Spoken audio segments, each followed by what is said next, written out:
siin Muhu Jaanalinnu farmis ja kuuldetavasti siin aasta alguses sündis Saaremaal juba teine sebra, mis on tõenäoliselt Eestis teine sündinud sebra. Et äkki räägiks sellest sündimisloost pisut? No mis siin ikka rääkida, sebrade paaritamine toimub niimoodi, et me ei tea täpselt, millal see juhtub. Esimese sebraga küll oli nii, et me nagu juhtusime seda akti pealt nägema ja sellepärast oskasime arvestada, et see tiinus kestab peaaegu aasta, 11,5 kuud läks aega. Aga seekord me ei saanud aru, paisus ja siis ta korra enam ei paisunud, siis ma ütlesin, et ei, ikka ei ole.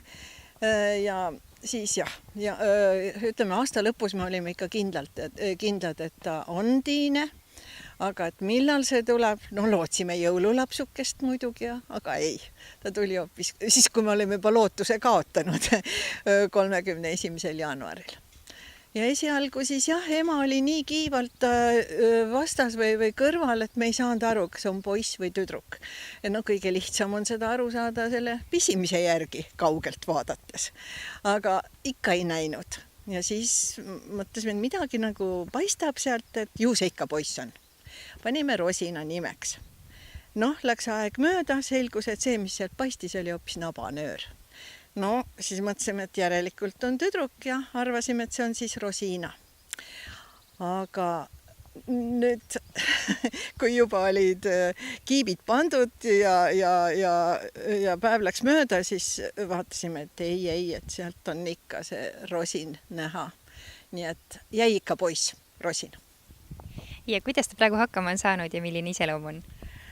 Ta on väga tubli. Ta oli küll väiksem sündides kui esimene tema õekene, aga ta on kõvasti kosunud ja kiiresti kasvanud ja ta on nüüd 100 päeva vana ka. Nii et 100 päeva pall. No kas on plaanis veel loomi lasta paaritada, et võib-olla kunagi 3. sebra? Ega see pole meile nagu eesmärgiks, aga ega me kätt ette panna ka ei saa. Nii et kes seda teab, 3 kuud on möödas, võib-olla see asi on juba hakkama pandud.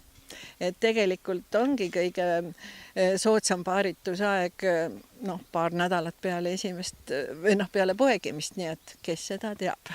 Aga veel kord, see ei ole meile nagu eesmärgiks. Aga aasta tagasi sündinud Rosina õde, et kus tema siis praegu on? Tema randas Eestist välja. Jah, sellepärast, et meil lihtsalt ei ole nii palju ruumi, et ei taha nagu uut majaga ehitama hakata. Nüüd laudamaju niigi palju juba. No käimas on ka kooliekskursioonid. Kuidas lapsed suhtuvad sellesse, kui näevad väikest sebrapoega? Kõik väiksed loomad on armsad ja loomulikult sebrapoeg on ka väga armas ja väga populaarne.